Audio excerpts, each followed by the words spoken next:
Our Gospel reading today comes from Mark chapter 7, verses 24 to 37. Jesus set out and went away to the region of Tyre.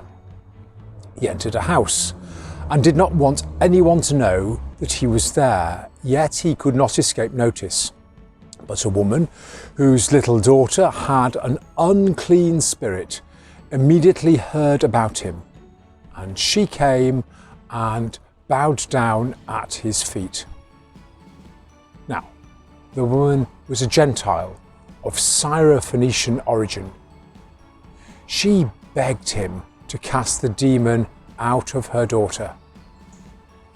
He said to her, "Let the children be fed first, for it is not fair to take the children's food and throw it to the dogs." But she answered, "Sir, even the dogs under the table eat the children's crumbs." Then he said to her, "For saying that, you may go. The demon has left your daughter." So she went home and found the child lying on the bed and the demon gone. Then he returned from the region of Tyre and went by way of Sidon towards the Sea of Galilee in the region of the Decapolis. They brought to him a deaf man who had an impediment in his speech, and they begged him to lay his hand on him. He took him aside in private, away from the crowd, and put his fingers into his ears, and he spat and touched his tongue. Then, looking up to heaven, he sighed and said to him, "Ephphatha," that is, "be opened." And immediately his ears were opened, his tongue was released, and he spoke plainly. Then Jesus ordered them to tell no one. But the more he ordered them, the more zealously they proclaimed it.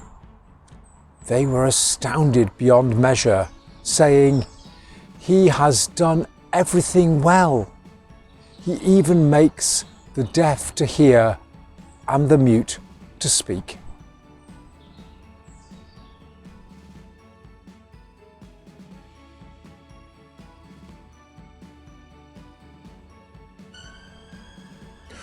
Last week's Gospel was about pots and pans, about whether washing them was something required by the law of God or something directed by the tradition of the elders. It was a form of culture wars, Jesus and the Pharisees seeing the world quite differently and putting a God spin on what they argued.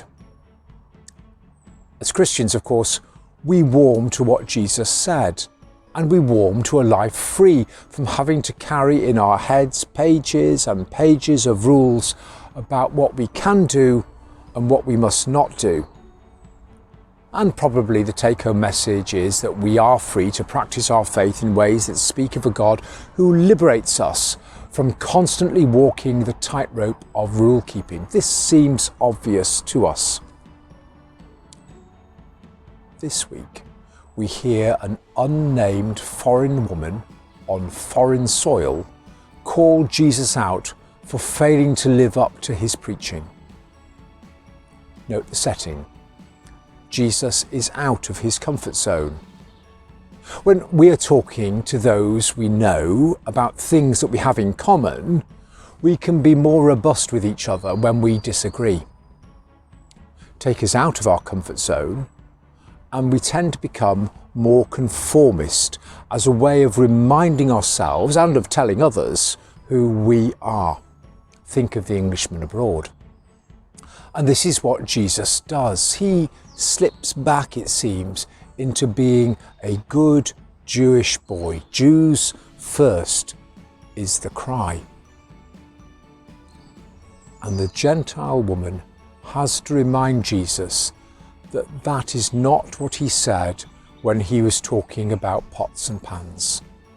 The Gentile woman disrupts Jesus by pointing out that faith puts God first.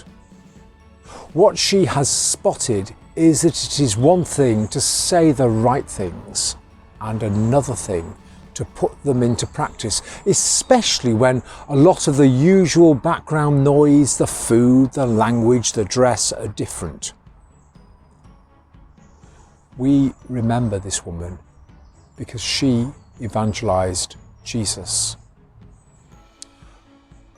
As culture changes around us, this gospel warns us against falling back into unevangelized habits ourselves.